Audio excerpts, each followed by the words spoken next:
Samahan nyo na naman po kami sa aming panibagong araw.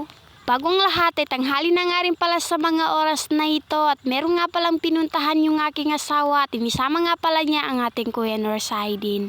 At saka yung atin niya at pupunta nga pala sila sa Buluan. Medyo matagal na nga rin pala ito na video na ngayon ko lang po na-edit. Ipapakita ko lang pala sa inyo guys itong pinagawa ng uncle namin na bumba at hanggang ngayon ay hindi pa rin malinaw yung tubig. Para hindi nga pala kami mahirapan umigib ng tubig ay ganito na lang po yung ginagawa namin. Gumawa nga pala ng salaan itong aking asawa para dito nga po ibuhos itong tubig para po maging malinaw. Napuno na nga rin pala ng tubig itong isang drum kaya tinakpan ko na nga rin pala ito ng sako. Pagsapit naman ng hapon ay tapos na nga rin pala ako maglinis dito sa aming kubo at maya maya nga pala ay dumating na nga rin pala yung aking asawa at hindi nga pala niya kasama ang Kuya Norsaidin. Iniwan nga pala niya dun sa aking mga magulang. Bumili na nga rin pala siya ng isda na aming uulamin ngayong gabi at inihaw ko na nga rin pala ito. Sa hindi pa pala nakapag-follow sa amin, i-follow na po kami. Malaking tulong po yung para sa amin. Salamat and pa-share naman po nitong video. At sana po kapag meron po kayo nakita na ads dito sa aking video ay sana po wag di pong skip.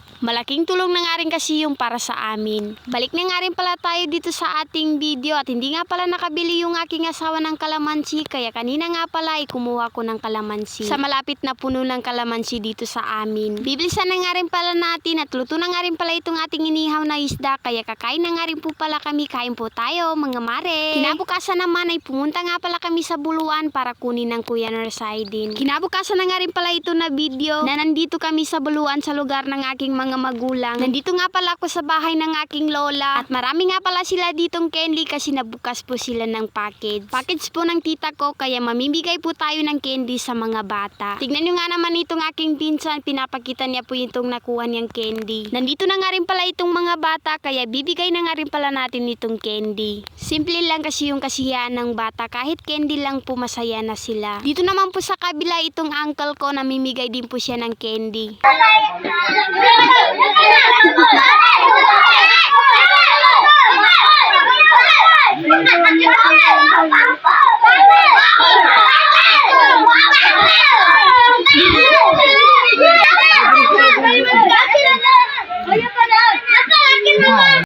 At nung maubos na nga rin pala yung candy na pinamigay namin ay pumasok na nga rin pala ako dito sa loob. Meron pang ang package dito sa loob na hindi nabuksan. Bubuksan lang po ito pag dumating na po yung may-ari. Ipapakita ko rin pala sa inyo itong aking nakuhang candy. Itatago ko nga pala ito, ipamimigay ko sa mga bata dun sa amin. Shoutout nga pala kay Shahira Karim Kamsa, Johanna Tasil Dondok, Shahada Dilatore, Farhani Alag, and kay Gerna Arondain, Noraima, and shoutout din pala kay Florisa Bileta Rol Naja, and kay Benben Alamada, Alma Makaspi Ibrahim, Meriam Ngaday Amirol, and kay Anita Alamada, Yasir Ibrahim, and kay Hayria Makmod Mantok. Shoutout din pala kay Dana, Angel Manuel, Baby Alishba Balawag Tukaw, Husaima Salindal Limba, and kay Norul Hak Malang, Altea Kim Natividad, and kay La Tansa. Tignan nyo nga naman itong kulon na ito. Sa unang tingin hindi mo talaga akalain na kulon po ito. Sandals ang design. Uuwi na nga rin pala kami mamaya kaya tinatabi na nga rin pala ng nanay ko itong aming dadalhin na gatas. Dito po sa lagayan ng stick-o. Uulitin ko nga lang pala sa hindi pa po nakapag-follow sa amin, i-follow na po kami. Malaking tulong po yung para sa amin. Salamat and pa-share naman po nitong video. Okay na nga rin pala itong ating gatas at meron pa nga itong asukal. Ito pong sa cellophane. Lumabas na nga rin ako para po ipakita itong gulay dito sa labas. Ayan po, kalabasa. Meron pa nga itong kasamang gulay pero hindi ko po alam kung anong pangalan po nito. Meron nga pala kaming dinalang pato dito at niluluto na nga rin pala ito ng aking asawa. At yun lamang po, salamat sa panonood. Happy Ramadan po sa ating lahat.